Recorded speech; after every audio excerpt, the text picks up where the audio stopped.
The question is that you see in the Quran Karim, Allah is not mentioning so much about the earlier prophets and their, come. And their sahabis. Sahabis are companions. Although they are great prophets, but hardly is mentioned. And only exception like this or like that, it is Isa alayhi salam. Isa alayhi salam is one of the greatest prophets to Allah subhanahu wa ta'ala. One of the 5 greatest ones. A book was given to him. There are 124,000 prophets. Out of this, there are 313 Rasul. Rasul means, how we may say, prophets are prophets. Rasul is messenger. Not every prophet is a Rasul, meaning it's a higher station, but every Rasul is a prophet. Quran is only mentioning 25, like that. Meaning that there are some prophets, not some, most prophets is not mentioned in the Quran by name, but the Prophet ﷺ, his Sahabis and those who are following in his footsteps, the awliya Allah, the friends of Allah, they know who these ones are. And Allah has said, to every tribe we have sent a prophet. To every nation we have sent a prophet. So Allah is just. He's not just saying only prophets coming is, say, Middle East area. Because to every nation, He's saying, we sent a prophet. In fact, there are prophets of this nation, the people of this nation, Native Americans, that is buried somewhere close to us, let me just say. So, let's look at the major prophets that Allah subhanahu wa ta'ala had sent into this world. Isa alayhi salam, Ruhullah. Big book was given to him. He inherited the book of Musa alayhi salam, the Shariat of Musa, the Tawrat Sharif, and from the Tawrat he is also given the Injil. He is given the Tawrat, but a book is given to him, which is the Injil, Injil Sharif. What is the Injil Sharif? He did not walk around with a book under his arm and reading. Whatever is sent to his heart, he speaks. And most of it is parables, words of advice, stories. He was given tasawwuf. So that Isa alayhi salam, the book, the law is given. Now, he inherits the law. He has the law, the Shariat. Now, tariqat is also given to him, which is spirituality. Nothing in his spirituality, he is saying, it is opposed to the Shariat of Musa. He is not saying, don't fast, don't pray, don't make sacrifice, don't do nothing. Later, the people who claim they're following Isa alayhi salam, they change it. But he was very strict about keeping the laws. And even in today's Bible, he's saying, I'm not here to destroy the law. I'm here to fulfill the law. And he's introducing a higher law. And what is that higher law? The law of spirituality, of tasawwuf, of Sufism. Great prophet, big book. Because of tasawwuf and spirituality, the scholars and the rabbis, majority of them, they want to kill him, running to finish him. Huge prophet, but he managed to only pull 12 people. His disciples are 12. People who are following him are 12. Huwariyun. Huwariyun, disciples. I don't like the word disciple. Quran is saying they are Huwariyun. What does Huwariyun means? The people who make bleaching. They bleach. They make it something and they make it to turn white. Because some of them, they are working in the lowest kind of work, kind of profession. If you look in India, those ones who are tanning leather and curing leather, it is considered one of the lowest, if not the lowest job in the world, correct? Because it is a very dirty job, a very stinky job. I remember watching this documentary. This is, I think this man, I think in Morocco, Algeria. He is tanning leather and a big pit like this, and he put the leather inside and he's collecting pigeons' droppings. And he's putting the pigeons' droppings inside because it is the most powerful, whatever compound it has in there, to soften the leather. They put it there, they let it sit there for some time, and he jump in there, and he is walking on it, pounding on it. Okay, don't think just because we live in America, the rest of the world now is like us. They are still working as the ancestors worked for thousands of years. Very hard work, very hard labor for pennies a day for us to enjoy our leather goods here. So think a little bit next time when you go shopping also. You work in a situation like that. He says, I cannot taste anything. I lost my sense of taste ever since I started working when I was a boy. I can't smell, I can't taste. Of course, they die young because those conditions are very dangerous. So, Hawariyun, tanning, making, in this society we say tan to make it turn into a different color, but over there to make it white, to bleach it, to make it white. Meaning when Isa alayhi salam met them and he says, now you are going to bleach the hearts of men. Their heart, not their actions, not their words, not their ritual outside, which they all were doing, the Bani Israel, because Isa alayhi salam was sent to the Bani Israel. He was not sent to the whole world.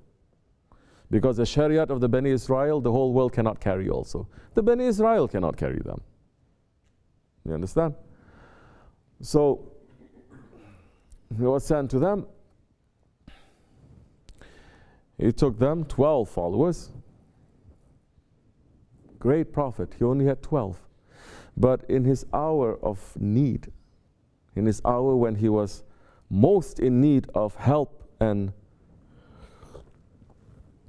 security from his followers, they all fell asleep. In that garden of Gethsemane, he was praying to Allah, enemies are going to come. He's telling to his Sahabis, please keep awake for my sake. Why do you think sometimes we keep people awake, following in this tradition? They all fell asleep. And in that garden, he prayed, which even in today's Bible they have. He's saying, make this cup to pass from me. Showing that he's praying to who? A small kid. He was a Muslim. His background was from Christianity. And he asked his teacher, and said, if Jesus is God, then when he was in the garden, who was he praying to? Himself? He wasn't.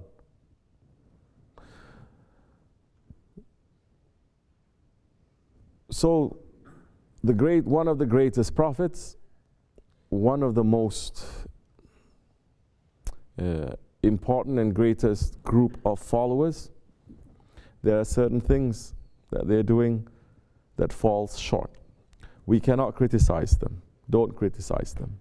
Don't insult them. Don't say they are this, and don't say nothing negative. Who are we next to them?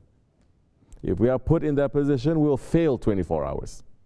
This is the arrogance of today's 21st century Muslims also. They think they can criticize, they can pass opinion about everything. Holy people, very pious people, salihin, prophets, they just pass judgment just like that. You don't know who you're speaking about. You say the wrong word, all of your good things that you've done is cancelled. So, now, Holy Prophet ﷺ, the Prophet Muhammad ﷺ, one man he came. When he came, he was one man. When he left this world, he had collected and united all of the Arab Peninsula, the Hijaz, and some from beyond also. And never before it has been done. Never. Arabs have never come together. Don't you see? Even today they cannot come together. It takes the greatest messenger to unite them. And after him also, the several dynasties that happened, continually fracturing. One man, he came when he was veiled, 124,000 companions he had. 124,000 companions. How were these companions? Allah has praised his companions, his Sahabis.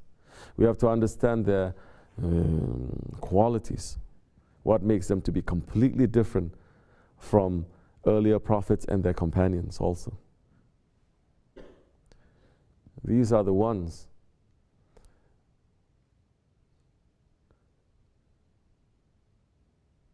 that because of their love for him, they went through extreme torture and death. The earliest recorded martyr was an old woman.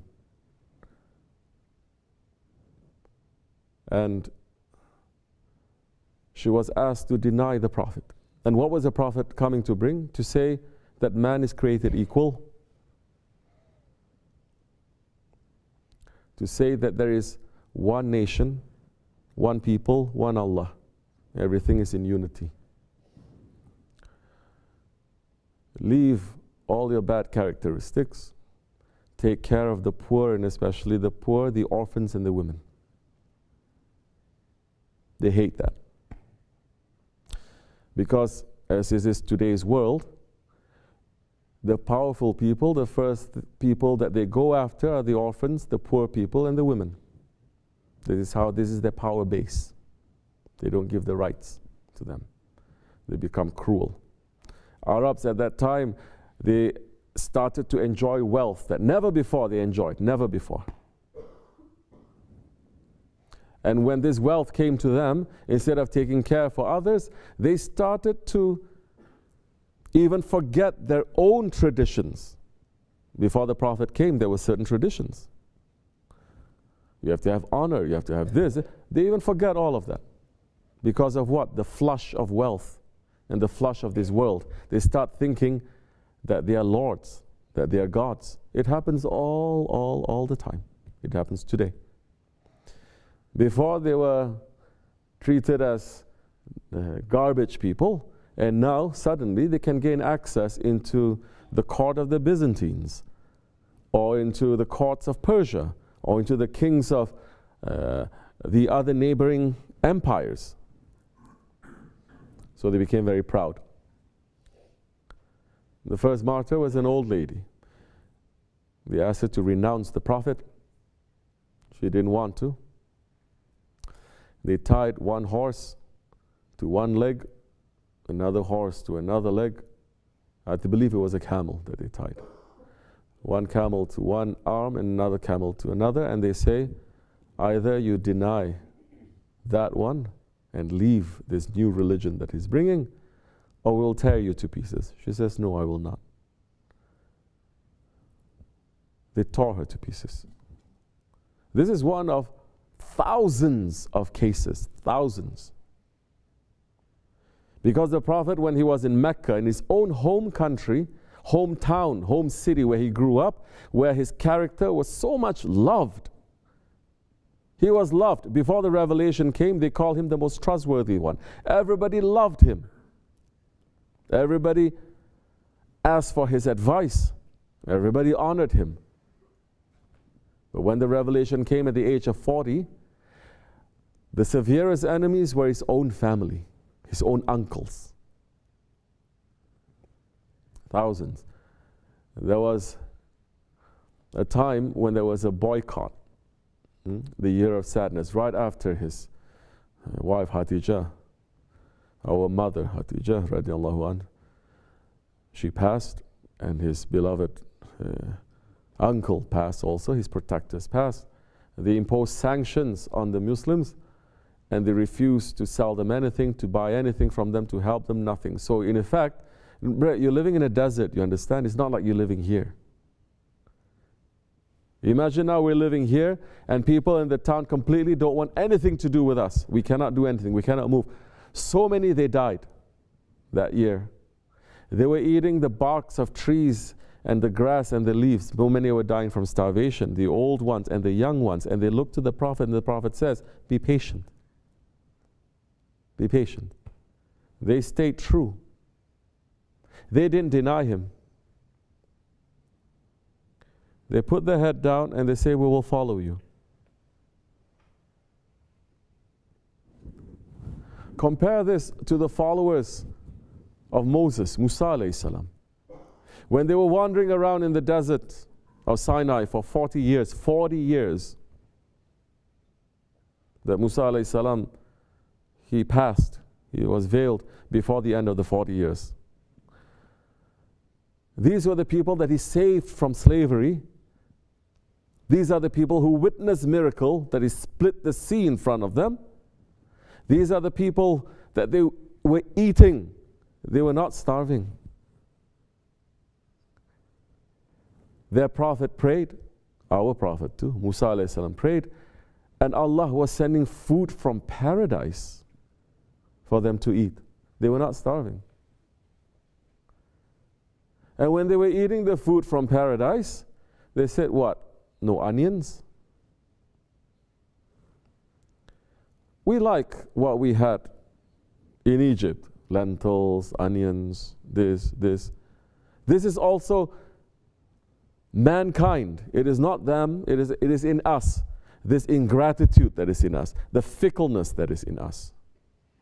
That the best can happen to us, but that self-destructive quality, the ego that is in front of us, is not recognizing that, doesn't value it, and say the ego is always sabotaging us.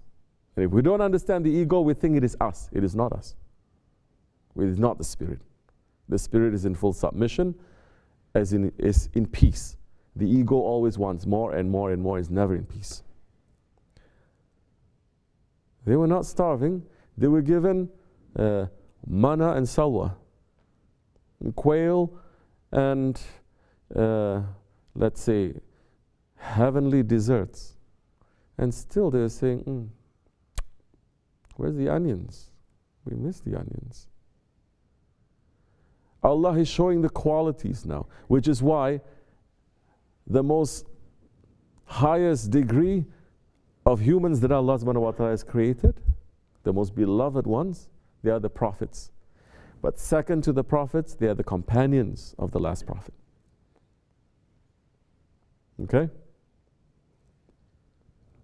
Adam alayhi salam, he was created in paradise, he was sent into this world. His children were born into this world, the first generation children. Most of them believed in him when he said, my children, this world that you see around, we were not from here. I'm not from here. I'm created in paradise. You are the first generation to be born here. But our home is not here. We have been sent. This is our exile. We must return to our original home. Some believed and say, we believe you, O Father, and we see all the proof. And some don't. Some say, you're growing old and you're losing your mind. What are you talking about? Another world over there.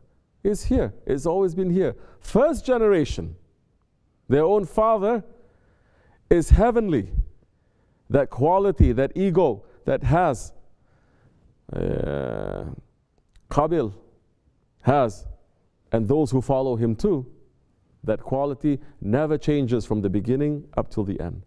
And that quality of man's fickleness, the ego, not mankind, because there's a spirit and there is a nafs, there is the ego. It continues with every prophet.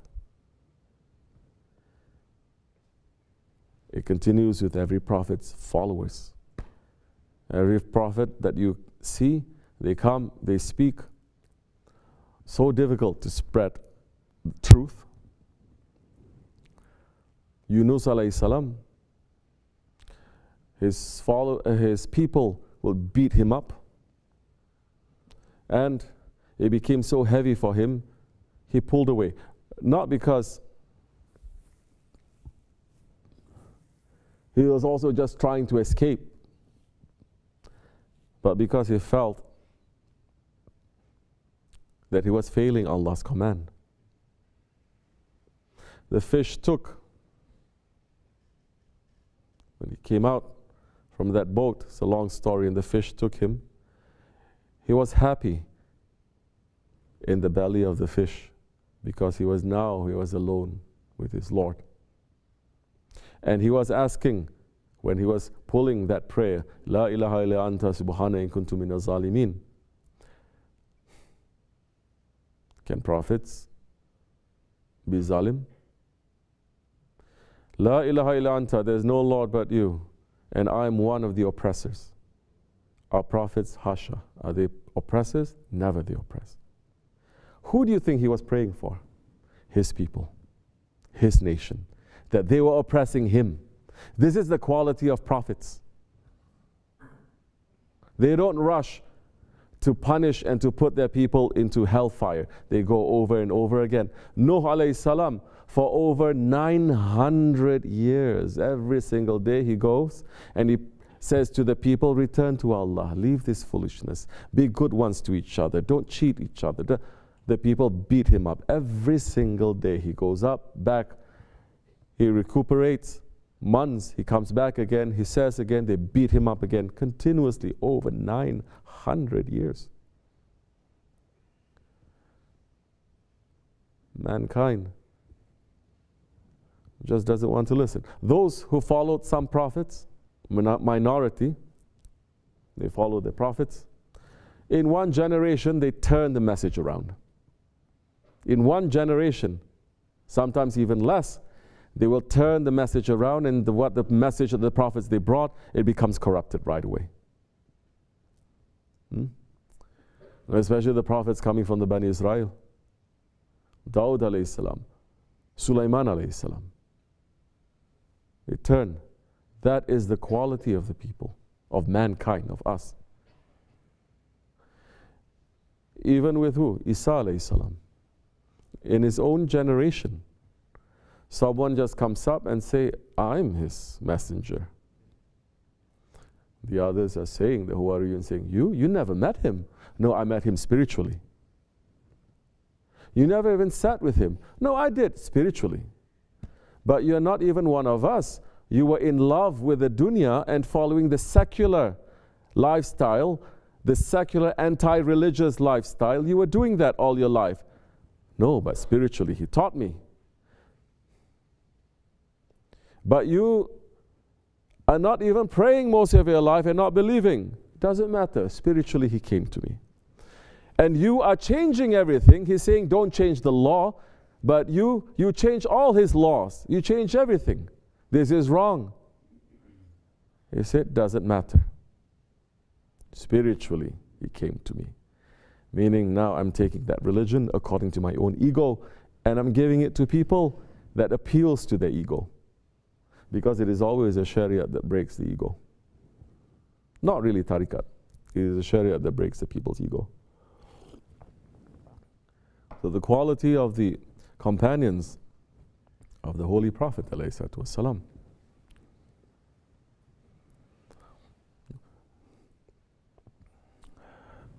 Those ones who were boiled alive, those children that were thrown into the fire and their parents jumping, those ones who left their families and their families came to kill them, those ones who left their wealth and all their possessions just to be with the Prophet and to live as very poor and very simple life. Those ones who left their honor, the honor that was given by their society. Of course, they found a greater honor. Those ones who gave up all their wealth. Did they give up all their wealth to the Prophet? No, they gave up all their wealth to the poor. You understand? They didn't give up everything for the Prophet too. What does he need of wealth? And that's another thing, how our Prophet lived. Hazrat Abu Bakr Siddiq, he was one of the most wealthiest people living in Mecca. And he sold everything. Everything, even the clothes that he was wearing. And he just gave it to the poor.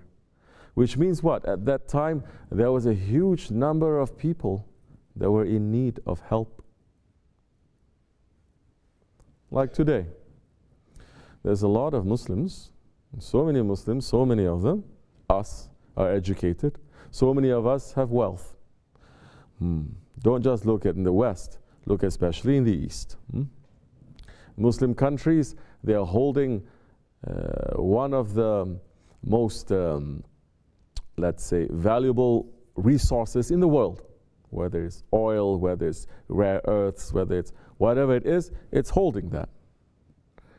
Well, yet you see, there are still millions and millions, sounding like him saying billions and billions and billions, millions and millions that are living worse lifestyle, worse than poverty, complete oppression. And yet you see Muslim, rich Muslim multi-billionaires, they have toilets made of gold. But at the same time, they're claiming they're the most religious people in the world. Okay?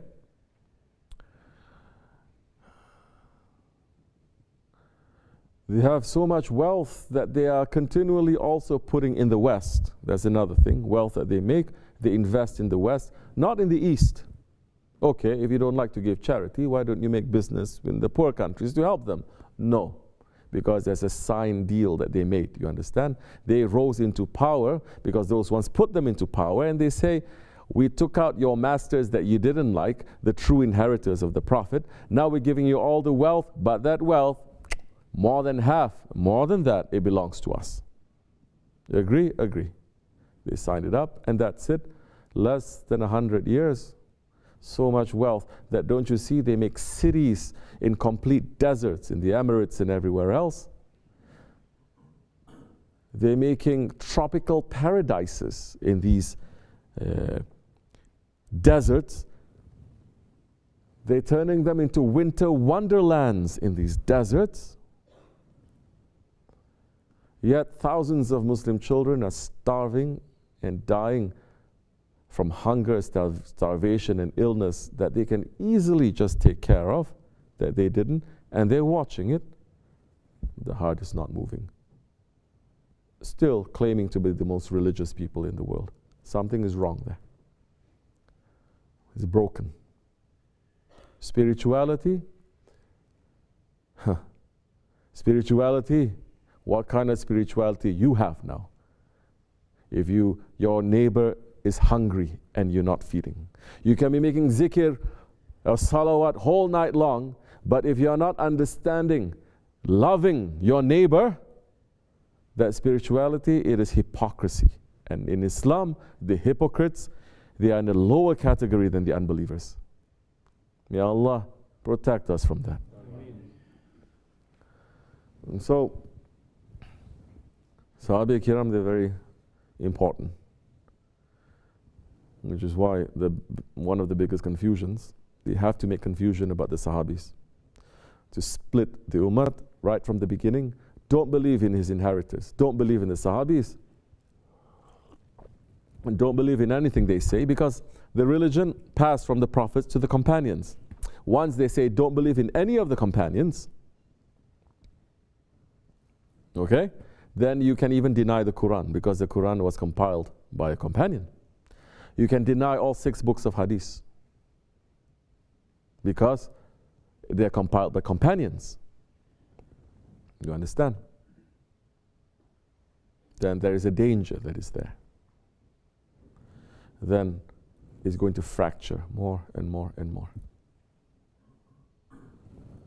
But Allah has said, I will protect the Quran. I will protect the religion. Allah has said, be careful about the companions of my Prophet. So if people claim that Islam, like the earlier prophets, Islam was finished within 1 generation, they are cursing at Allah and His judgment. But that is what the ego likes. Ego loves emotions because it is the easiest way to move a crowd. Emotions. It is not intelligence. It is emotion. And it is not positive emotion. Quicker to move a crowd, it is negative emotion. You understand? Negative emotion. It is not love that quickly moves a crowd. Because love comes from heavens. It is not here in this world. It comes from the heavens. Hatred, it doesn't belong in the heavens. It is from bottom. So hatred moves the crowds like nothing you can imagine. And that is a very powerful tool. And so that tool of instilling this hatred, where there are, how you may say, pressure points, trigger words, trigger things. They figured it out 1400 years ago. Some of our, I cannot even say brothers, co-religionists, because I cannot say that one is our brother if it's cursing to our father. I cannot say that one is a brother if it's cursing to my brother. Okay? Our co-religionists, there are pressure points there that once you mention this, suddenly the emotion just whoop comes up.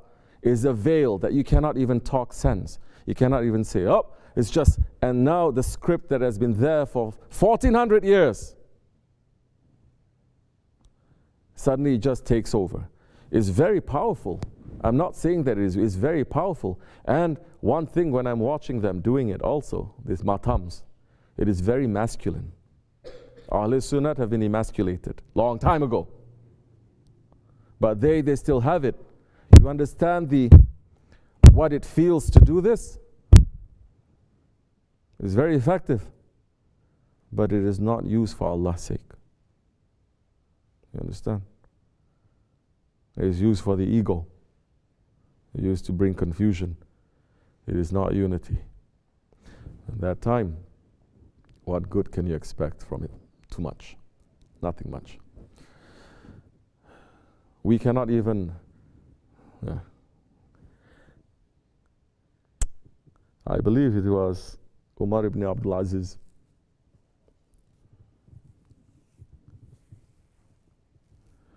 Some say he is the fifth righteous Khalifah. It is in the time of the Abbasis, Umayyas. And he is saying, when this question about Hazrati Muawiyah, Hazrati Ali, and all this question that was coming up, and I'm not defending anyone. The Umayyas, they did wrong things also. Abbasis, so did they. But don't judge them also to say that we are better. You understand? We cannot even come close. In their worst times, they were bringing Islam. And they were lifting people. We're doing nothing.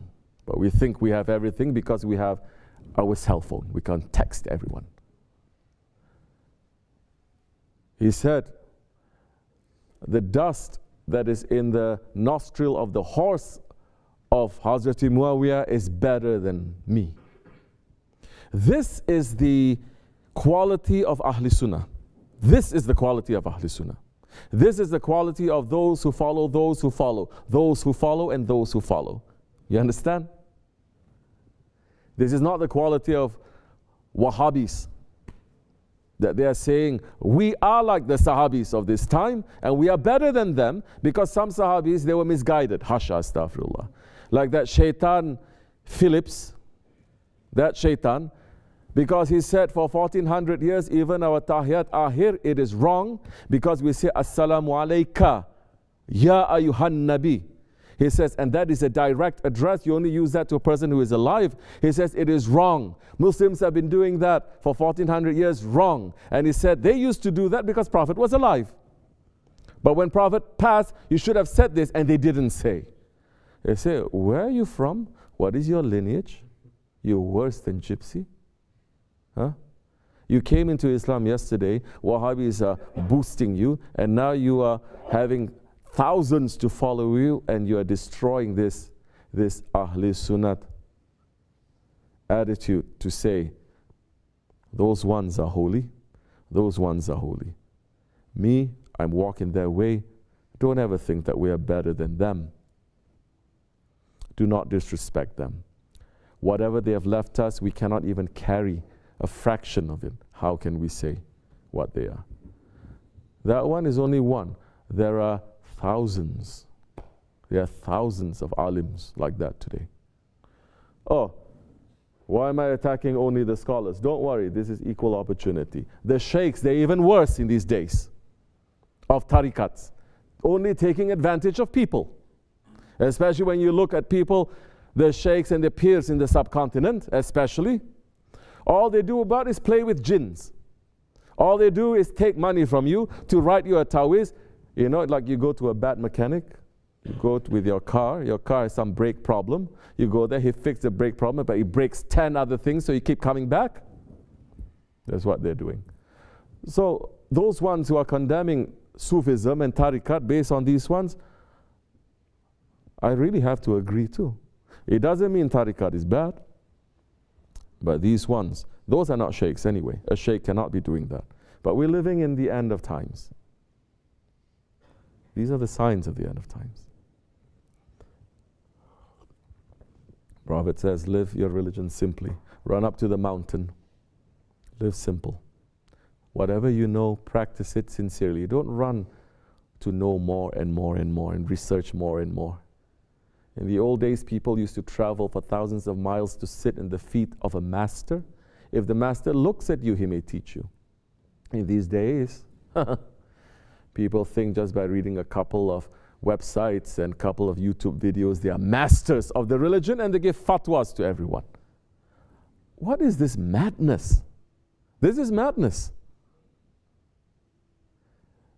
Can you read a couple of medical websites and a couple of do-it-yourself surgery on YouTube and then declare yourself a surgeon?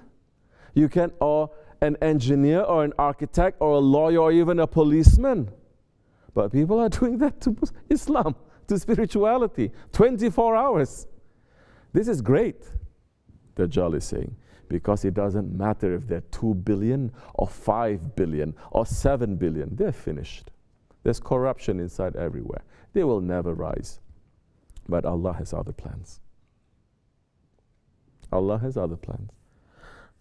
Are we saying we're better? No, we came from that. We are worse. That's why Allah pulled us out. And if Allah lets us off a little bit, we're going to be worse than them again. But we're trying to be simple. That's why we move up here, top of the mountain. There's nothing here. So that we have time. Time to think, time to be with our Allah, time to know who are we? What am I? Why have I been created? Did I live my life today according to the reason of my creation? Not to live our lives like zombies, not like animals, worse than animals these days, like zombies. Zombies means someone else is controlling. At least the animals, no one is controlling an animal, no? An animal is going according to its own instinct. But zombies, no spirit, no soul. Shaitan is controlling. May Allah protect us. Anyway, I talk too much. This much is enough. Wa min Allahu tawfiq al-Fatiha.